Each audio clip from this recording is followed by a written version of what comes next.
ഒരു 50 വയസ്സ് കഴിഞ്ഞാൽ മുട്ടുവേദന ഇല്ലാത്തവർ നമ്മുടെ ഇടയിൽ ഇല്ലെന്ന് വേണം പറയാം. ധാരാളം ആളുകൾക്കാണ് മുട്ടുവേദന ഉള്ളത്. ഈ ഒരു വീഡിയോ ഒന്ന് കേട്ടു നോക്കിയേ. നമ്മൾ ഈ കാലിനൊക്കെ നന്നായിട്ട് വെയിറ്റ് ട്രെയിനിങ് ചെയ്തില്ല നമുക്ക് എണീറ്റടക്കാൻ പറ്റാതാവും. അതിന്റെ അവസ്ഥ ഉണ്ടാവും. ഈ എല്ലാവർക്കും മുട്ടുവേദന എന്ന് പറഞ്ഞാൽ എന്താണ് കാര്യം? ഈ കാലിന്റെ മസിൽ സ്ട്രെങ്തൻ ചെയ്യാത്തത് കൊണ്ടാണ് ഈ മുട്ടുവേദന വരുന്നത്. അദ്ദേഹം പറഞ്ഞത് വളരെയധികം സത്യമാണ്. മുട്ടുവേദനയുടെ പ്രധാന കാരണം നമ്മുടെ മസിൽസുകൾ വീക്ക് ആവുന്നത് കൊണ്ടാണ്. ഇപ്പം എങ്ങനെ നമുക്ക് മുട്ടുവേദന മാറ്റാമെന്നുള്ളത് വ്യക്തമായിട്ട് ഞാൻ പറയാം. കുറച്ച് വ്യായാമങ്ങളുണ്ട്, അത് കറക്റ്റായിട്ട് ഫോളോ ചെയ്താൽ 3 മാസം കൊണ്ട് തന്നെ മുട്ടുവേദന പമ്പ കിടക്കുന്നതായിട്ട് കാണാൻ പറ്റും. മുട്ടുവേദന കാരണങ്ങളാണ് നമ്മൾ ഇന്ന് ഡിസ്കസ് ചെയ്യുന്നത് ആദ്യമായിട്ട്. കാരണം മനസ്സിലായാലേ നമുക്കത് റിവേഴ്സ് ചെയ്യാൻ പറ്റും. ഇത് പ്രായം മാത്രമല്ല ഇവിടുത്തെ പ്രശ്നം. ഇവിടുത്തെ പ്രോബ്ലം നമ്മുടെ ലൈഫ് സ്റ്റൈലാണ്, നമ്മുടെ ജീവിത ശൈലി. അതുപോലെ വെയിറ്റ് കൂടിക്കഴിഞ്ഞാൽ ജോയിന്റിന് അത് ഓവർലോഡാണ്. ഓസ്റ്റിയോ ആർത്രൈറ്റിസ് അല്ലെങ്കിൽ സന്ധിവേദനയെക്കുറിച്ച് വ്യക്തമായിട്ട് മനസ്സിലാക്കണം. കാരണം മുട്ടിലെ ജോയിന്റിൽ കാർട്ടിലേജ് ഉണ്ട്.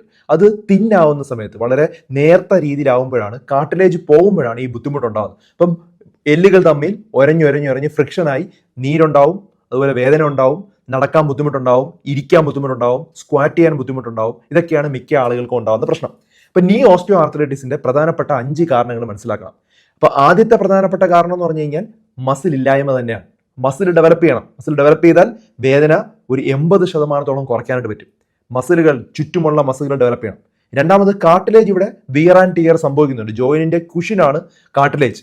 അത് വർഷങ്ങളായിട്ട് നമ്മൾ ലോഡ് കൂടി വന്ന് അത് തിന്നായി കഴിഞ്ഞാൽ ഷോക്ക് അബ്സോർബ് ചെയ്യാനായിട്ട് പറ്റില്ല, വെയിറ്റ് അബ്സോർബ് ചെയ്യാനായിട്ട് പറ്റില്ല. അപ്പം എല്ലുകൾ തമ്മിൽ ഒരയും. അപ്പോൾ എന്ത് സംഭവിക്കും? അവിടെ നീരുണ്ടാവും, വേദന ഉണ്ടാവും, സ്വെല്ലിംഗ് ഉണ്ടാവും, പിന്നെ ബുദ്ധിമുട്ടുണ്ടാവും. ക്വാഡ്രിസെപ്സും ഹാംസ്ട്രിങ് മസിൽസും ആണ് നമ്മുടെ ഈ മുട്ടിന്റെ ഏറ്റവും പ്രധാനപ്പെട്ട മസിൽസ് എന്ന് പറയുന്നത്. ഏറ്റവും കൂടുതൽ ആളുകൾ കാര്യമാക്കാത്ത ഒരു പോയിന്റാണിത്.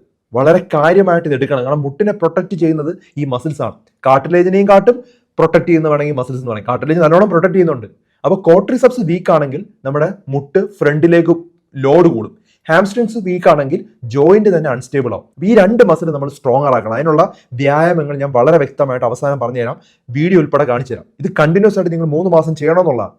അടുത്തൊരു കാരണമാണ് ഒബേസിറ്റി, വണ്ണം കൂടൽ. കേൾക്കാൻ വലിയ ഒരു കയ്പുള്ള ഒരു സത്യമാണ്, പക്ഷെ സത്യം ഇതാണ്. 1 കിലോ നിങ്ങൾ വെയിറ്റ് കൂടിയാൽ 3 കിലോ ആണ് മുട്ടിന് വെയിറ്റ് കൂടുന്നത്. അതേസമയത്ത് നമ്മൾ വെയിറ്റ് എടുത്ത് നമ്മൾ നടക്കുകയാണെങ്കിൽ അത് 6 ടൈംസ് കൂടും. അത്രമാത്രം വെയിറ്റ് ആണ് നമ്മൾ മുട്ടിലോട്ട് എത്തുന്നത്. ഒരു കുഞ്ഞിനെയൊക്കെ എടുക്കുന്ന സമയത്ത് അങ്ങനെ നടക്കുമ്പോൾ 6 ടൈംസും കൂടെ മുട്ടിലോട്ട് ആ വെയിറ്റ് വരും. അതൊരു പ്രശ്നം തന്നെയാണ്. നാലാമത്തെ ഒരു പ്രശ്നം സെഡൻറ്ററി ലൈഫ് സ്റ്റൈലാണ്. നമ്മളെപ്പോഴും ഇരിക്കുകയാണ്, ഫുൾ ടൈം ഇരിക്കുകയാണ്, നമ്മൾ എവിടെയും നടക്കുന്നില്ല, വ്യായാമം വളരെ കുറവാണ്. അതുമാത്രമല്ല, നമ്മൾ ഓഫീസിലൊക്കെ പോയി ഇരുന്ന് കഴിഞ്ഞാൽ 8 മണിക്കൂർ കഴിഞ്ഞ് എഴുന്നേക്കുള്ളൂ. അപ്പം ജോയിന്റിനുള്ള ലൂബ്രിക്കേഷൻ കുറയും, മസിൽസിന്റെ ശക്തി കുറയും. കുറച്ച് നാളുമ്പോൾ വേദന പ്രോഗ്രസ് ചെയ്യും. വേദന കാരണം നമ്മൾ വീണ്ടും നടക്കാതാവും, അത് കൂടുതൽ പ്രശ്നം ഉണ്ടാവും. 5ാമത്തെ കാരണം പണ്ടുണ്ടായ ഇഞ്ചുറീസ്, ചിലപ്പോൾ വീണിട്ട്, ചിലപ്പോൾ മെനിസ്കസ് ഒക്കെ ചെറിയ കീറിയിട്ടുണ്ടാവും, ലിഗമെന്റ് ചിലപ്പോൾ കീറിയിട്ടുണ്ടാവും, ചില ഫ്രാക്ചർ, എല്ല് പൊട്ടിയത് പ്രോപ്പറായിട്ട് റെസ്റ്റ് എടുക്കാതെ ഉണങ്ങാത്ത അവസ്ഥ ഉണ്ടാവും. അങ്ങനെയാണെങ്കിൽ എന്ത് പറ്റും? വളരെ നേരത്തെ ഓസ്റ്റിയോ ആർത്രൈറ്റിസ് എന്നുള്ള ഒരു കണ്ടീഷൻ വരും. എനിക്ക് ശരിക്കും ലിഗമെന്റ് ടയർ ഉണ്ടായതാണ്. ഞാൻ എങ്ങനെയാണ് ഹീൽ ചെയ്തത് ഞാൻ വേറൊരു വീഡിയോയിൽ പറഞ്ഞുതരാം. എക്സസൈസ് എന്ന് പറയുന്നത് ഒരു സൊല്യൂഷൻ അല്ല, അല്ലെങ്കിൽ ഒരു ഓപ്ഷൻ അല്ല, അതാണ് ട്രീറ്റ്മെന്റ്. പല ആളുകളും വേദന സംഹാരികളാണ് കഴിക്കുന്നത്. ഒരു കാരണവശാലും നിങ്ങളിങ്ങനെ സ്ഥിരമായി കഴിക്കരുത്. ഒരു 5 ദിവസം മുമ്പ് ഒരു കിഡ്നി ഫെയിൽ ആയിട്ടുള്ള ഒരു വ്യക്തിയാണ് കണ്ടത്. സ്ഥിരമായിട്ട് ഇങ്ങനെ വേദന സംഹാരികൾ കഴിച്ച് കിഡ്നി തകർന്നുപോയി. വേറൊരു പ്രശ്നം ഗ്യാസ്ട്രൈറ്റിസ് ഉണ്ടാവും ഇങ്ങനെ വേദന സംഹാരികൾ കഴിച്ച്. കാരണം നിങ്ങൾ റൂട്ട് കോസിനെ ട്രീറ്റ് ചെയ്യുന്നില്ല. എന്താണ് കാരണമുള്ളത് അവിടെ ട്രീറ്റ് ചെയ്യുന്നില്ല. നിങ്ങൾ എന്താ ചെയ്യുന്നത്? വേദന സംഹാരികൾ കഴിക്കും, ആ സമയത്ത് വേദന കുറയും, വീണ്ടും നമ്മൾ നടക്കും, വേദന വരും, വീണ്ടും വേദന സംഹാരി കഴിക്കും. ഒരിക്കലും ചെയ്യരുത്. ഞാൻ ക്രിസ്റ്റൽ ക്ലിയർ ആയിട്ട് പറയാം, ആദ്യം ചെയ്യേണ്ടത് വെയിറ്റ് കുറയ്ക്കുക എന്നുള്ളതാണ്. ഒരു 10% നിങ്ങളുടെ വെയിറ്റ് കുറയ്ക്കുക. അപ്പോൾ തന്നെ മുട്ടിലോട്ടുള്ള വെയിറ്റ് അങ്ങ് കുറയും. അപ്പോൾ തന്നെ നിങ്ങളുടെ മുട്ട് ശരിയായി തുടങ്ങും. രണ്ടാമത് എക്സസൈസ് ചെയ്യണം. എക്സസൈസ് ചെയ്യുന്ന സമയത്ത് എന്താണ് അവിടെ സംഭവിക്കുന്നത്? ക്വാഡ്രിസെപ്സ് എന്നുള്ള ഒരു മസിൽ ശക്തമാക്കുക. ഹാംസ്ട്രിങ്സ് മസിൽസ് ശക്തമാക്കിയാൽ ആ വെയിറ്റ് മൊത്തം അത് ക്യാരി ചെയ്യും. കാർട്ടിലേജിന് ഒരു സപ്പോർട്ട് കിട്ടും. കാർട്ടിലേജ് വീക്ക് ആണെങ്കിലും മസിൽസ് സ്ട്രോങ് ആയതുകൊണ്ട് വേദന അവിടെ ഇല്ലാതാവും. നമുക്ക് സർജറിയിലോട്ടൊന്നും പോകാത്ത ഒരു അവസ്ഥയിലോട്ട് എത്തിക്കാൻ പറ്റും. മുട്ടുവേദന വന്നാൽ ഉടനെ ഓസ്റ്റിയോ ആർത്രൈറ്റിസിന്റെ ട്രീറ്റ്മെന്റ് ഇപ്പം സർജറിയാണ്. മിക്ക ആളുകളും പറഞ്ഞു എനിക്ക് വ്യായാമം ചെയ്യാൻ വയ്യ, ഡോക്ടർ പറഞ്ഞു സർജറി ചെയ്യാം, ഞാനങ്ങ് സർജറി ചെയ്തു. പിന്നെ എത്ര നാളായിരിക്കും കിടക്കുന്നത്? ആദ്യത്തെ ലെവലിൽ ചെയ്യേണ്ട ആവശ്യമില്ല. ബുക്കുകളിൽ പോലും പറയുന്നില്ല. ആദ്യം പറയുന്നത് വെയിറ്റ് കുറയ്ക്കുക, വ്യായാമം ചെയ്യുക, ബാക്കിയുള്ള കുറച്ച് ട്രീറ്റ്മെന്റ് ഉണ്ട്. അതെല്ലാം കഴിഞ്ഞിട്ടാണ് നമ്മൾ സർജറിയിലോട്ടൊക്കെ പോകുന്നത്. കൺസിസ്റ്റന്റ് ആയിട്ട് ചെയ്യണമെന്നുള്ളതാണ്. 3 മാസം എടുക്കും മിനിമം നിങ്ങളതിന്റെ റിസൾട്ട് വരാൻ. അപ്പോൾ അത് ക്ഷമയോടുകൂടി ചെയ്യുക. ഇനി വ്യായാമം ചെയ്തതിന് ശേഷവും എഫക്റ്റീവ് അല്ലാത്തവർക്ക് കുറച്ച് ഇഞ്ചക്ഷനുകളുണ്ട്. ഇപ്പൊ സ്റ്റീറോയിഡ് ഇഞ്ചക്ഷൻ ഉണ്ട്. അത് താൽക്കാലികമായി കൊടുക്കുന്നതാണ്. 1 or 2 പ്രാവശ്യമേ മാക്സിമം എടുക്കാവൂ. എടുക്കുന്ന സമയത്ത് നല്ല ഇമ്പ്രൂവ്മെന്റ് ഉണ്ടാവും, വേദന കുറയും, നീര് കുറയും. അത് ഏത് ആൾക്കാർക്കാണ് എടുക്കാൻ പറ്റുന്നത് ഡോക്ടറോട് ചോദിച്ചിട്ട് വേണം തീരുമാനം എടുക്കാൻ. ഇപ്പൊ കാർട്ടിലേജ് ഡാമേജ് ആയവർക്കൊക്കെ ഇങ്ങനെ സ്റ്റീറോയിഡ് ഇഞ്ചക്ഷൻ കൊടുക്കാറുണ്ട്. ഇത് സ്ഥിരമായിട്ട് ഉപയോഗിക്കുന്ന റെക്കമെൻഡ് അല്ല. ടെമ്പററി ആയിട്ട് നമുക്ക് വല്ല വേദന ഉള്ളവർക്ക് ഒരു പ്രാവശ്യമൊക്കെ അല്ലെങ്കിൽ 2 പ്രാവശ്യമൊക്കെ എടുക്കാവുന്നതാണ്. രണ്ടാമതൊരു ഇഞ്ചക്ഷൻ ഉണ്ട്, ഹൈലറോണിക് ആസിഡ് ഇഞ്ചക്ഷൻ. ഇതിനെ നമ്മൾ വിസ്കോ സപ്ലിമെന്റേഷൻ എന്ന് പറയും. ഇത് ജോയിനിന്റെ ഒരു ലൂബ്രിക്കേഷൻ ഇംപ്രൂവ് ചെയ്യാൻ വേണ്ടി ഹെൽപ്പ് ചെയ്യും. അപ്പോൾ ആദ്യത്തെ ഓസ്റ്റിയോ ആർത്രൈറ്റിസിനൊക്കെ ഇത് വളരെയധികം ഹെൽപ്ഫുൾ ആണ്. അപ്പോൾ ഇത് പേഷ്യന്റിന് അനുസരിച്ച് മാറ്റം ഉണ്ടാവും. ഡോക്ടറോട് ചോദിച്ച്, ഓർത്തോപെഡിക് ഡോക്ടറാണ് തീരുമാനം എടുക്കുന്നത് എടുക്കണോ വേണ്ടെന്നുള്ളത്. മൂന്നാമത്തെ ഒരു എഫക്റ്റീവ് എൻ്റെ ഫേവറേറ്റ് ആണ് plated rich plasma treatment, PRP treatment. ഇത് ഏറ്റവും കൂടുതൽ ആളുകൾ എടുക്കുന്ന ട്രീറ്റ്മെന്റ് ആണ്.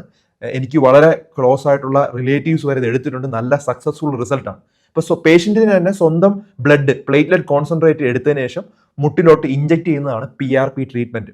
ഇത് നീർക്കെട്ട് കുറയ്ക്കും, അതുപോലെ വളരെ വേഗത്തിൽ ഹീലാവും, അതുപോലെ വേദന കുറയും. ഈ എയർലി അല്ലെങ്കിൽ മോഡറേറ്റ് ഓസ്റ്റിയോ ആർത്രൈറ്റിസിനൊക്കെ ഇത് വളരെയധികം നല്ല റിസൾട്ടാണ്. പക്ഷേ സിവിയർ ഓസ്റ്റിയോ ആർത്രൈറ്റിസിന് വലിയ എഫക്റ്റ് അല്ല. അപ്പോൾ ആദ്യമേ നമ്മൾ കണ്ടെത്തുവാണ് ഓസ്റ്റിയോ ആർത്രൈറ്റിസ് തുടങ്ങുമ്പോഴേ PRP ട്രീറ്റ്മെന്റ് എടുത്താൽ നല്ലതാണ്. അപ്പോഴും ആദ്യത്തെ എന്താണ് ട്രീറ്റ്മെന്റ്? വ്യായാമം തന്നെയാണ്. വ്യായാമം കഴിഞ്ഞിട്ടേ ഇതെല്ലാം അവിടെ വരുള്ളൂ. ഇതൊക്കെ സപ്ലിമെന്റ് ചെയ്യാണ്, സപ്പോർട്ട് ചെയ്യുക മാത്രമാണ്.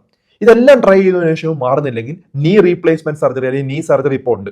അതും പേടിക്കേണ്ട ഒരു ആവശ്യമില്ല. പണ്ടത്തെ പോലെ അത്ര കോംപ്ലിക്കേറ്റഡ് സർജറി ഒന്നും അല്ല.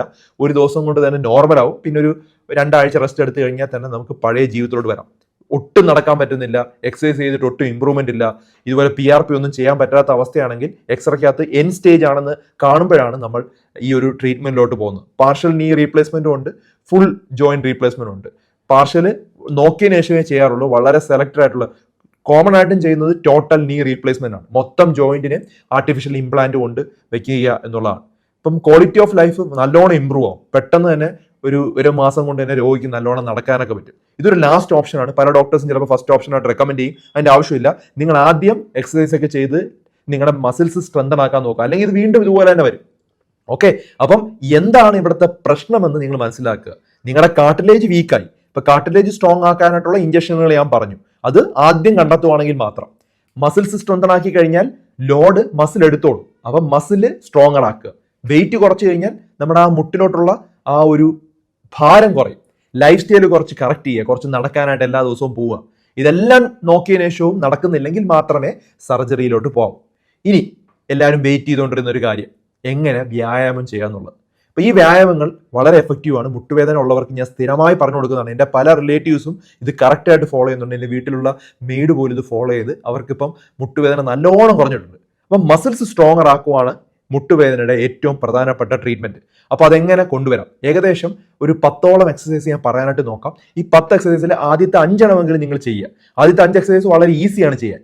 അതിനുശേഷം മാത്രമേ 6, 7, 8, 9, 10 പോകാവൂ. കാരണം 8ാമത്തെ ഒന്നും ആദ്യം എടുത്ത് ചെയ്യരുത്, ബുദ്ധിമുട്ടുണ്ടാവും. അപ്പോൾ മുട്ടുവേദന നമ്മൾ മാറാനായിട്ട് ക്ഷമയോടുകൂടി 3 മാസം ചെയ്യണം. ഞാൻ റെക്കമെൻഡ് ചെയ്യുന്നത് ഒരു കലണ്ടർ ഉണ്ടാക്കുക. കലണ്ടറിൽ ആഴ്ചയിൽ 3 ദിവസം അല്ലെങ്കിൽ 4 ദിവസമെങ്കിലും ഈ പറഞ്ഞ വ്യായാമങ്ങൾ ചെയ്തിരിക്കണം. അങ്ങനെ ഒരു 3 മാസം കണ്ടിന്യൂസ് ആയിട്ട് ചെയ്താൽ മസിൽസ് സ്ട്രോങ്ങർ ആവുന്നത് കാണും. ആദ്യം ഒന്നും റിസൾട്ട് ഉണ്ടാവില്ല, പതുക്കെ മാറും. ഇപ്പൊ മുട്ടുവേദന ഉള്ളവർ പലരും കരുതുന്നത് കാർട്ടിലേജ് പോയത് കൊണ്ട് ഇനി ഒരിക്കലും ഒന്നും ചെയ്യാൻ പറ്റില്ല എന്നുള്ളതാണ്. പക്ഷെ അത് തെറ്റാണ്. ഓസ്റ്റിയോ ആർത്രൈറ്റിസിന്റെ ഏറ്റവും വലിയ ഒരു രക്ഷ എന്ന് പറയുന്നത് മുട്ടിന് ചുറ്റുമുള്ള മസിൽസ് തന്നെയാണ്. അതെന്ന് പറഞ്ഞാൽ ക്വാഡ്രിസെപ്സ് മസിൽസും ഹാംസ്ട്രിങ്സ് മസിൽസും ഗ്ലൂട്ടിയസ് മസിൽസും ഹിപ്പ് മസിൽസും ആണ്. ഈ മസിൽസിനെ നമ്മൾ സ്ട്രോങ്ങർ ആക്കുക എങ്കിൽ മാത്രമേ ജോയിന്റിലോട്ടുള്ള പ്രഷർ നമുക്ക് കുറയ്ക്കാനായിട്ട് പറ്റൂ. ആ ഒരു പ്രഷർ മസിൽ ഏറ്റെടുക്കണമെങ്കിൽ ഈ മസിൽസ് നല്ലോണം സ്ട്രോങ്ങർ ആണ്. അപ്പോൾ നമ്മൾ പ്രോട്ടീൻ റിച്ച് ആയിട്ടുള്ള ഫുഡും ഈ സമയത്ത് കഴിക്കണം. പ്രോട്ടീൻ എന്ന് പറഞ്ഞാൽ എന്താണ്? നമ്മൾ സാധാരണ മുളപ്പിച്ച പയറുകൾ, കടല, മുട്ട, ചിക്കൻ പോലുള്ള സാധനങ്ങൾ ഈ സമയത്ത് കഴിക്കണം. ഈ എക്സസൈസ് നിങ്ങൾ ഈ വീഡിയോ സേവ് ചെയ്ത് വെക്കണം.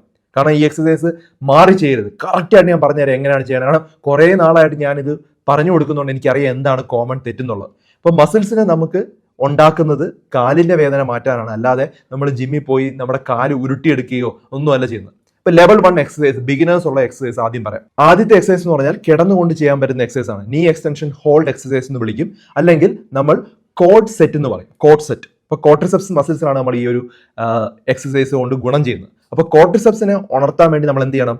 നമ്മൾ കിടന്നതിന് ശേഷം നമ്മുടെ കാല് താഴോട്ട് പ്രസ് ചെയ്യണം. ഓക്കെ, ബെഡിൽ കിടന്നതിന് ശേഷം കാല് നേരെ സ്ട്രെച്ച് ചെയ്ത് പിടിക്കുക, മുട്ട് താഴേക്ക് പ്രസ് ചെയ്യുക. എത്ര നേരം ഹോൾഡ് ചെയ്യാൻ പറ്റും? 10 സെക്കൻഡ്, 15 സെക്കൻഡ്, 20 സെക്കൻഡ് ഹോൾഡ് ചെയ്ത് പിടിക്കുക. എത്രയാണോ നിങ്ങൾക്ക് പറ്റുന്നത്. അതിനുശേഷം വീണ്ടും റിലാക്സ് ചെയ്യുക. ഇങ്ങനെ ഒരു കുറച്ച് പ്രാവശ്യം റിപ്പീറ്റ് ആയിട്ട് ചെയ്യുക. ഒരു 10 പ്രാവശ്യം ഇങ്ങനെ ചെയ്യുക. ഇത് രാവിലെ ഉച്ചയ്ക്ക് രാത്രി പറ്റുമെങ്കിൽ ചെയ്താൽ നല്ലതാണ്. ഫീൽ എവിടെ വരണമെന്ന് പറഞ്ഞാൽ തൈല ഫ്രണ്ട് മസിൽസ് ഉണ്ട്, അവിടെയാണ് ടൈറ്റ് വരേണ്ടത്. മുട്ടിനുള്ളിൽ ഷാർപ്പ് പെയിൻ വരുവാണെങ്കിൽ സ്റ്റോപ്പ് ചെയ്യണം. ഓക്കെ, കോമൺ മിസ്റ്റേക്ക് എന്ന് പറഞ്ഞാൽ ഹീൽ ഉയർത്തി വെക്കുന്നത് കോമൺ മിസ്റ്റേക്ക് ആണ്. ശ്വാസം പിടിച്ചു വെക്കുന്നതും കോമൺ മിസ്റ്റേക്ക് ആണ്. നോർമലായിട്ട് ശ്വാസം എടുക്കുകയും വിടുകയും ചെയ്യാം. രണ്ടാമത്തെ എക്സസൈസ് ആണ് സ്ട്രെയിറ്റ് ലെഗ് റൈസ്. ഇതും കിടന്നുകൊണ്ട് തന്നെ ചെയ്യാൻ പറ്റും. ഇതും ക്വാഡ്രിസെപ്സ് മസിൽസ് സ്ട്രെങ്തൻ ആക്കാനുള്ള എക്സസൈസ് ആണ്. വളരെ എഫക്റ്റീവ് ആയിട്ടുള്ള എക്സസൈസ് ആണ്. കിടന്നിട്ട് എന്ത് ചെയ്യണം, നമ്മൾ ഒരു കാല് മുട്ടുമടക്കി നിലത്ത് സപ്പോർട്ടായി വെക്കുക, മറ്റേ കാല് സ്ട്രെയിറ്റ് ആയിട്ട് ടൈറ്റ് ആക്കി സ്ലോ ആയി ഒരു 12 മുതൽ 15 ഇഞ്ച് ഉയർത്തുക. 3 മുതൽ 5 സെക്കൻഡ് ഹോൾഡ് ചെയ്ത് പിടിക്കുക, സ്ലോ ആയിട്ട് താഴെ വെക്കുക. ഇതിങ്ങനെ ഒരു 10-12 പ്രാവശ്യം റിപ്പീറ്റ് ചെയ്യുക. ഓക്കെ, ഇത് വളരെ നല്ല എക്സസൈസ് ആണ്. ഉയർത്തുന്നതിന് മുമ്പ് കോഡ് സെറ്റ് ടൈറ്റ് ചെയ്ത് പിടിക്കണം. അതായത് നമ്മൾ നേരത്തെ തൈ മസിൽസ് ടൈറ്റ് ചെയ്ത് പിടിക്കണമെന്ന് പറഞ്ഞല്ലോ, തൈയിലെ ഫ്രണ്ട് മസിൽസ്, അങ്ങനെ ടൈറ്റ് ചെയ്ത് പിടിച്ചാൽ കുറച്ചുകൂടി റിസൾട്ട് ഉണ്ടാവും.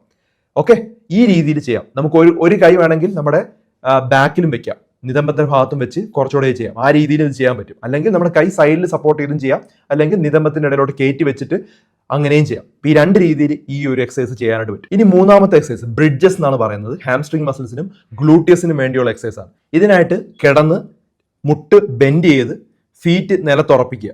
ഓക്കെ, ഇപ്പൊ കാലും ഹിപ്പ് ഒരു ഡിസ്റ്റൻസ് ഉണ്ടായിരിക്കണം. ടമ്മി ഇങ്ങനെ മുകളിലോട്ട് ടൈറ്റായിട്ട് പിടിക്കുക, ഹിപ്പ് പതുക്കെ ഉയർത്തി വെക്കുക. ഇങ്ങനെ ഷോൾഡർ ഹിപ്പ് നീയും ഒരു സ്ട്രെയിറ്റ് ലൈനായിട്ട് വരണം. അങ്ങനെ ഒരു 5 സെക്കൻഡ് ഹോൾഡ് ചെയ്ത് പിടിക്കുക, വളരെ പതുക്കെ താഴോട്ട് വരിക. ഇവിടെ നമ്മുടെ ഗ്ലൂട്ടിയസ് മസിൽ, ഹാംസ്ട്രിങ് മസിൽസിനെല്ലാം നല്ല ആക്ഷൻ ഉണ്ടാവും. ഓക്കെ, കോമൺ മിസ്റ്റേക്ക് എന്ന് പറഞ്ഞാൽ ലോവർ ബാക്ക് ഓവറായിട്ട് സ്ട്രെച്ച് ചെയ്യും, അതുപോലെ ഹീല് വളരെ മുന്നിലേക്ക് പോകും. ഇത് രണ്ടും ചെയ്യരുത്. ഇത് വന്നു കഴിഞ്ഞാൽ ഹാംസ്ട്രിങ്ങിന് സ്ട്രെയിൻ ഉണ്ടാവും. ഈ വീഡിയോ കാണിച്ചിരിക്കുന്ന പോലെ തന്നെ ചെയ്യാം. അടുത്ത എക്സസൈസ് ഇന്റർമീഡിയറ്റ് ആളുകൾക്കുള്ളതാണ്. അതായത് ബിഗിനർ ലെവൽ കഴിഞ്ഞ് ഇന്റർമീഡിയറ്റിലോട്ട് കയറുമ്പോഴാണ് ഇത് ചെയ്യേണ്ടത്. കോഡും അതുപോലെ സ്ട്രെയിറ്റ് ലെഗ് റൈസും കൂടെ ഒരുമിച്ച് ചെയ്യാം. ഇതിനായിട്ട് നമ്മൾ ഒരു ചെയറിൽ നമ്മൾ ഇരിക്കുക. ഓക്കെ, അതിനുശേഷം ബാക്ക് സപ്പോർട്ടായിട്ടുള്ള ചെയറാണ് ഏറ്റവും നല്ലത്. ഒരു കാല് നമ്മൾ നിലത്ത് സ്റ്റേബിൾ ആയിട്ട് വെക്കുക, മറ്റേ കാല് മുട്ടുകൊണ്ട് സ്ലോലി സ്ട്രെയിറ്റൻ ചെയ്യുക, ചെയറിൽ നിന്ന് മുന്നിലേക്ക് നീട്ടി വെക്കുക. മുട്ട് ഫുള്ളി സ്ട്രെയിറ്റ് ആകുമ്പോൾ ഒരു 2 to 3 സെക്കൻഡ് ഹോൾഡ് ചെയ്ത് പിടിക്കുക, എന്നിട്ട് സ്ലോലി താഴോട്ട് കൊണ്ടുവരിക. ഇങ്ങനെ ഒരു 10 മുതൽ 15 പ്രാവശ്യം റെപ്പിറ്റേഷൻ ചെയ്യുക. ഇവിടെ നമ്മുടെ കാലിന്റെ വിരലുകൾ മുകളിലോട്ട് മാക്സിമം പിടിച്ചു വെക്കുന്നതാണ് നല്ലത്. ഡോർസി ഫ്ലക്ഷൻ ആണെന്ന് പറയുന്നത്. അങ്ങനെ ചെയ്ത് കഴിഞ്ഞാൽ കോഡിന്റെ ആക്ടിവേഷൻ കുറച്ചുകൂടെ കൂടും. നല്ല എക്സസൈസ് ആണ്. അടുത്ത എക്സസൈസ് എന്ന് പറഞ്ഞാൽ ഷോർട്ട് ആർക്ക് കോഡ് എക്സസൈസ് ആണ്. ഇതും ഇരുന്നു കൊണ്ട് തന്നെയാണ് ചെയ്യേണ്ടത്. സാധാരണ ഇത് കിടന്നുകൊണ്ടും ചെയ്യാം, പക്ഷേ ഇവിടെ നമ്മൾ ഇന്റർമീഡിയറ്റിലോട്ട് പോകുന്നത് കൊണ്ട് സിറ്റിംഗ് വേർഷൻ ആണ് കുറച്ചുകൂടെ നല്ലതായിട്ടുള്ള എക്സസൈസ്. ഇവിടെ നമ്മൾ ചെറിയ റേഞ്ച് ഓഫ് മൂവ്മെന്റ് ആണ് കൊണ്ടുവരുന്നത്. ഇരുന്ന് തന്നെ ചെയ്യാം. ഒരു ചെയറിൽ ബാക്ക് സപ്പോർട്ടുള്ള ഒരു ചെയറിൽ ഇരിക്കുക, മുട്ട ഒരു 20 മുതൽ 30 ഡിഗ്രി ബെൻഡ് ചെയ്ത് തുടങ്ങുക, സ്ലോലി സ്ട്രെയിറ്റൻ ചെയ്യുക, ലോക്ക് ചെയ്യാതെ എൻഡ് റേഞ്ചിൽ ഒരു 3 സെക്കൻഡ് ഹോൾഡ് ചെയ്ത് പിടിക്കുക, എന്നിട്ട് പഴയതുപോലെ നോർമൽ ആക്കുക. ഇതൊരു 10-12 പ്രാവശ്യം റിപ്പീറ്റ് ചെയ്യുക. മുട്ടിലെ ജോയിന്റുകൾ ഒരു സേഫ് റേഞ്ചിൽ കോഡ് ബിൽഡ് ചെയ്യാൻ വേണ്ടി ഹെൽപ്പ് ചെയ്യും. ഓസ്റ്റിയോആർത്രൈറ്റിസ് പെയിൻ ഉള്ളവർക്ക് വളരെ ഈസി ആയിട്ട് ചെയ്യാൻ പറ്റുന്ന ഒരു സിമ്പിൾ എക്സസൈസ് ആണ് ഞാൻ പറഞ്ഞത്. ഇനി അടുത്തത് ലെവൽ 3 എക്സസൈസ് ആണ്. അഡ്വാൻസ്ഡ് ആയിട്ടുള്ള ആളുകൾക്ക് കുറച്ചും കൂടെ ട്രെയിൻഡ് ആയാലാണ് ഇത് ചെയ്യേണ്ടത്. സിംഗിൾ ലെഗ് ബ്രിഡ്ജ് ചെയ്യാൻ പറ്റും. അതായത് കിടന്നിട്ട് ചെയ്യുന്ന ഒരു എക്സസൈസ് ആണ്. നോർമൽ ബ്രിഡ്ജ് പൊസിഷൻ ഞാൻ ഓൾറെഡി എക്സ്പ്ലെയിൻ ചെയ്തു. ഒരു കാല് സ്ട്രെയിറ്റ് ആയി ഉയർത്തി മറ്റേ കാലിൽ മാത്രം ഹിപ്സ് ഉയർത്താനായിട്ട് നോക്കുക. ഓക്കെ, ഇങ്ങനെ 3 സെക്കൻഡ് ഹോൾഡ് ചെയ്ത് പിടിച്ചാൽ നമ്മുടെ കാലിലെ മസിൽസ് സ്ട്രോങ് ആവും. എന്നിട്ട് പതുക്കെ റിലാക്സ് ആവുക. ഇവിടെ ഗ്ലൂട്ടിയസ് മസിൽസിനും ഹാംസ്ട്രിങ് മസിൽസിനും കുറച്ചും കൂടെ എക്സസൈസീവ് ആയിട്ട് നമുക്ക് മസിൽസ് ഡെവലപ്പ് ചെയ്യാനായിട്ട് പറ്റും. നോർമൽ ബ്രിഡ്ജ് ഒരു 1-2 ആഴ്ച ചെയ്യാൻ പറ്റിയവർ മാത്രമേ ഇതിലോട്ട് വരാവൂ. അടുത്തത് സൈഡിലോട്ട് കിടന്നിട്ടുള്ള സൈഡ് ലൈയിങ് ഹിപ്പ് അബ്ഡക്ഷൻ എന്നുള്ള ഒരു എക്സസൈസ് ആണ്. അതായത് ഹിപ്പ് മസിൽസ് സ്ട്രോങ്ങർ ആക്കാൻ വേണ്ടിയുള്ള എക്സസൈസ് ആണ്. ഇതിന്റെ നീ അലൈൻമെന്റ് ശരിയാക്കാനും ശരിയാണ്. നീന്റെ ഒരു അലൈൻമെന്റ് കറക്റ്റാണ്. ഇത് സൈഡിൽ കിടന്നതിന് ശേഷം താഴെയുള്ള കാല് നമ്മൾ സ്ലൈറ്റ്ലി ബെൻഡ് ചെയ്യണം. ഓക്കെ, എന്നിട്ട് മുകളിലത്തെ കാല് ഒരു സ്ട്രെയിറ്റ് ആയിട്ട് ഫൂട്ടും ടോയും മുമ്പോട്ടായിരിക്കണം. സ്ലോലി മുകളിലോട്ട് ഉയർത്തണം, ഒരു 30 to 40 ഡിഗ്രി. അങ്ങനെ 2 സെക്കൻഡ് ഹോൾഡ് ചെയ്ത് പിടിക്കുക, പതുക്കെ താഴോട്ട് കൊണ്ടുവരിക. അങ്ങനെ ഒരു 10 അല്ലെങ്കിൽ 15 വട്ടം ചെയ്യുക. ഇത് ഗ്ലൂട്ടിയസ് മസിൽസ് സ്ട്രോങ്ങർ ആക്കാൻ വേണ്ടി ഹെൽപ്പ് ചെയ്യും. ഹിപ്പ് മസിൽസ് സ്ട്രോങ്ങർ ആവേണ്ടത് വളരെ ഇമ്പോർട്ടൻ്റ് ആണ്, അല്ലെങ്കിൽ വേദന കൂടും. ഇത് നല്ല എഫക്റ്റീവ് ആയിട്ടുള്ള ഒരു വ്യായാമമാണ്, കണ്ടിന്യൂസ് ആയിട്ട് ചെയ്യുക. അടുത്ത എൻ്റെ ഫേവറേറ്റ് ആണ് ഹീൽ റൈസ്, കാഫ് റൈസ്. ഇത് നമ്മുടെ കാലിൻ്റെ കാഫ് മസിൽസ് സ്ട്രോങ്ങർ ആക്കാൻ വേണ്ടി ഹെൽപ്പ് ചെയ്യുന്നതാണ്. ഒന്നുമില്ല, ഒരു സ്ഥലത്ത് നിൽക്കുക, വളരെ പതുക്കെ ഹീല് മാത്രം മുകളിലോട്ട് ഉയർത്തുക, പതുക്കെ വേണം ചെയ്യാൻ. അങ്ങനെ മുകളിലോട്ട് ഉയർത്തിയതിനു ശേഷം ഒരു 2-3 സെക്കൻഡ് ഹോൾഡ് ചെയ്ത് പിടിക്കുക, ഒരു 5 സെക്കൻഡ് ഹോൾഡ് ചെയ്ത് പിടിക്കുക, നല്ലത്. അങ്ങനെ റിപ്പീറ്റ് ആയിട്ട് ഒരു 15 പ്രാവശ്യം ചെയ്യുക. ഇതിങ്ങനെ വളരെ പതുക്കെ ചെയ്ത് കഴിഞ്ഞാൽ പല ഗുണങ്ങളുണ്ട്. ഡയബറ്റീസ് കൺട്രോൾ ചെയ്യാനായിട്ട് പറ്റും, നമ്മുടെ കാലിലെ വെരിക്കോസ് വെയിൻ പ്രിവെന്റ് ചെയ്യാൻ പറ്റും. പലതരത്തിലുള്ള ഗുണങ്ങളുള്ള എക്സസൈസ് ആണിത്. എൻ്റെ ഒരു ഫേവറേറ്റ് എക്സസൈസ് തന്നെയാണ്. ഇനി വേറൊരു എക്സസൈസ് ഉണ്ട്, സ്ക്വാറ്റ് എക്സസൈസ്. സ്ക്വാറ്റ് എക്സസൈസ് വളരെ ഈസിയാണ് ചെയ്യാനായിട്ട്, പക്ഷെ നമ്മുടെ മസിൽസിന് സ്ട്രെങ്തൻ ഉണ്ടാവണം. ആ സമയത്ത് ഇത് ചെയ്തു തുടങ്ങാം. ഓക്കെ, ഇപ്പൊ ശക്തി ഉള്ളവർക്ക് മാത്രമേ ഇത് റെക്കമെൻഡ് ആയിട്ടുള്ളൂ. ആദ്യമേ ചെയ്യരുത്, മുട്ടുവേദന ചിലപ്പോൾ കൂടാം. അപ്പോൾ എന്താണ് നിങ്ങൾ ചെയ്യേണ്ടതെന്ന് പറഞ്ഞാൽ ഈ വീഡിയോ കാണിച്ചിരിക്കുന്നത് പോലെ നിങ്ങൾ കുനിഞ്ഞു നിൽക്കുക. അപ്പൊ ഹിപ്പ് പിന്നിലേക്ക് വരണം. ഒരു ചെയറിൽ ഇരിക്കുന്നത് പോലെ നമ്മൾ എത്ര നേരം ഇരിക്കാൻ പറ്റും അങ്ങനെ ചെയ്യുക. ബാക്ക് സ്ട്രെയിറ്റ് ആയിട്ട് വെക്കാനായിട്ട് നോക്കുക. ഹാഫ് സ്ക്വാറ്റ് ആണെങ്കിലും മതി, ഡീപ്പ് സ്ക്വാറ്റ് വേണമെന്ന് നിർബന്ധമൊന്നുമില്ല. ഒരു 3 സെക്കൻഡ് ഹോൾഡ് ചെയ്ത് പിടിച്ചാൽ അത്രയും നല്ലത്. പതുക്കെ പതുക്കെ കൂട്ടുക, ഒരു 10 റെപ്പിറ്റേഷൻ എങ്ങനെ ചെയ്യാനായിട്ട് നോക്കുക. തൈയുടെ മസിൽസിനും ഗ്ലൂട്ടിയസ് മസിൽസിനും വളരെയധികം ഹെൽപ്ഫുൾ ആയിരിക്കും. എന്തെങ്കിലും കാരണവശാൽ വേദന വരുവാണെങ്കിൽ ആദ്യം ഇത് ചെയ്യരുത്, അടുത്ത് പറയുന്ന ചെയ്തിട്ട് വേണം ചെയ്യാൻ. അത് നമ്മൾ വോൾ സ്ക്വാറ്റ് എന്നാണ് പറയുന്നത്. വോൾ സ്ക്വാറ്റ് എന്ന് പറഞ്ഞാൽ വാൾ സപ്പോർട്ട് ചെയ്തിട്ട് നമ്മൾ സ്ക്വാറ്റ് ചെയ്യാം. സ്ക്വാറ്റ് ചെയ്യാൻ പറ്റാത്തവർക്ക് വാളിൽ പുറം ചാരി നിന്ന് ബാക്ക് വാളിൽ നമ്മൾ സപ്പോർട്ട് ചെയ്ത് നിൽക്കുന്നു. ഓക്കെ, എന്നിട്ട് സ്ലോലി സ്ലൈഡ് ചെയ്തിട്ട് ഒരു 45 മുതൽ 60 ഡിഗ്രിയിൽ മുട്ട് മടക്കി അവിടെ നിൽക്കുന്നു. ഒരു 10 മുതൽ 20 സെക്കൻഡ് ഹോൾഡ് ചെയ്ത് പിടിക്കുന്നു. പതുക്കെ സ്ലോലി ഒരാളുടെ ഹെൽപ്പോട് കൂടിയോ അല്ലെങ്കിൽ പതുക്കെ നിറങ്ങി മുകളിലോട്ട് വരിക. ഇതിങ്ങനെ റിപ്പീറ്റ് ആയിട്ട് ചെയ്യുക. അപ്പോൾ സ്ക്വാറ്റ് പോലെ സ്ട്രെങ്ത് കൂട്ടാൻ പറ്റുന്ന എക്സസൈസ് ചെയ്യാൻ ബുദ്ധിമുട്ടുള്ളവർക്ക് ഈ വാൾ സ്ക്വാറ്റ് ചെയ്യാം. അപ്പോൾ വാളിന്റെ സപ്പോർട്ടും കൂടെ കൊണ്ട് ചെയ്ത് കഴിഞ്ഞാൽ നല്ല എഫക്റ്റീവ് ആയിട്ടുള്ള ഒരു എക്സസൈസ് ആണ്. അപ്പം ഞാൻ ഓരോ എക്സസൈസിനും വീഡിയോസ് ഞാൻ പറഞ്ഞിട്ടുണ്ട്. ഈ വീഡിയോ നിങ്ങൾ സേവ് ചെയ്ത് വെച്ചാലുള്ള ഗുണം നിങ്ങൾക്ക് എപ്പോഴൊക്കെ വേണോ ആ സമയത്തെല്ലാം ഇത് ഇട്ടിട്ട് കാണാം. ഓക്കെ, അപ്പോൾ നമ്മൾ ഹീല് റേസ് ചെയ്തിട്ടുള്ള എക്സസൈസ് മെയിനായിട്ട് കാഫിനുള്ളതാണ്. അത് നമ്മുടെ കാലിൻ്റെ മസിൽസിന്, അതായത് താഴോട്ടുള്ള മസിൽസിന് സ്ട്രോങ്ങർ ആക്കാൻ വേണ്ടി ഹെൽപ്പ് ചെയ്യും. പക്ഷെ നമ്മുടെ മുട്ടിൽ വേദന കുറയ്ക്കണമെങ്കിൽ പ്രധാനമായിട്ടും ക്വാഡ്രിസെപ്സും അതുപോലെ ഹാംസ്ട്രിങ്സ് മസിൽസും ഡെവലപ്പ് ചെയ്യുക എന്നുള്ളതാണ്. അതിനോടുള്ള ഏകദേശം ഒരു 8-9 എക്സസൈസ് ഞാൻ പറഞ്ഞു. ഇതിനകത്ത് ആദ്യത്തെ ഒരു 5 എക്സസൈസ് എങ്കിലും കണ്ടിന്യൂസ് ആയിട്ട് ഒരു 30 ദിവസം ചെയ്യാനായിട്ട് നോക്കാം. നല്ല എഫക്റ്റീവ് ആയിട്ടുള്ള റിസൾട്ടാണ് ഉള്ളത്. ഓക്കെ, എക്സസൈസ് ചെയ്യുന്നതിന് മുമ്പ് എപ്പോഴും ശ്രദ്ധിക്കേണ്ട ഒരു കാര്യം, ചെറിയ വാമപ്പ് ചെയ്യുക. ചെറുതായിട്ട് നടക്കുക, മുകളിലോട്ടും താഴോട്ടും ഒന്ന് പൊങ്ങുകയും താഴുകയും ചെയ്യുക, കൈയും കാലും കറക്കുക. ഇതെല്ലാം ഇമ്പോർട്ടൻ്റ് ആണ്. പിന്നെ ഞാൻ നേരത്തെ പറഞ്ഞതുപോലെ ആഴ്ചയിൽ ഒരു 3 ദിവസം അല്ലെങ്കിൽ 4 ദിവസം അങ്ങനെ ചെയ്യണം. അതിനുവേണ്ടി കലണ്ടർ ഉണ്ടാക്കിയിട്ട് നമ്മൾ ചെയ്യണം. ഓക്കെ, നല്ല ശക്തമായ വേദന ഉണ്ടാകുന്നുണ്ടെങ്കിൽ റെസ്റ്റ് എടുക്കണം. ഒരു ദിവസം റെസ്റ്റ് എടുത്തിട്ട് വേണം നമ്മൾ അടുത്ത ദിവസം ചെയ്യാൻ. അപ്പം മുട്ടുവേദനയുടെ പല കാരണങ്ങളും ഞാൻ ഡിസ്കസ് ചെയ്തു. ഇപ്പം കാർട്ടിലേജ് തിന്നായിക്കോട്ടെ, അത് സ്വാഭാവികമായിട്ട് പ്രായമാകുമ്പോഴൊക്കെ നടക്കുന്ന കാരണങ്ങളാണ്. പക്ഷെ ഇവിടെ മസിൽസ് ഡെവലപ്പ് ആക്കുന്നില്ലെങ്കിൽ അത് നിങ്ങളുടെ തന്നെ പോരായ്മയാണ്. മസിൽ ഡെവലപ്പ് ആയാൽ പല സർജറീസ് നമുക്ക് പ്രിവെന്റ് ചെയ്യാനായിട്ട് പറ്റും. അപ്പോൾ ഇത് വളരെ വ്യക്തമായിട്ട് മനസ്സിലാക്കുക. ധാരാളം ആളുകളുടെ അറിവിലേക്ക് ഇത് ഷെയർ ചെയ്ത് കൊടുക്കുക. ഇത് പല ആളുകൾക്ക് ഞാൻ പറഞ്ഞു കൊടുത്തിട്ടുണ്ട്. അവർക്ക് വളരെയധികം സക്സസ്ഫുൾ ആയിട്ടുള്ള ഒരു മെത്തേഡാണ് ഞാൻ നിങ്ങളോടും പറഞ്ഞത്. അപ്പോൾ ഓസ്റ്റിയോ ആർത്രൈറ്റിസിന്റെ പ്രധാനപ്പെട്ട ട്രീറ്റ്മെന്റ് എല്ലാം നമ്മൾ ഇന്ന് ഡിസ്കസ് ചെയ്തു. ധാരാളം ആളുകളുടെ അറിവിലേക്ക് ഇത് ഷെയർ ചെയ്ത് കൊടുക്കുക.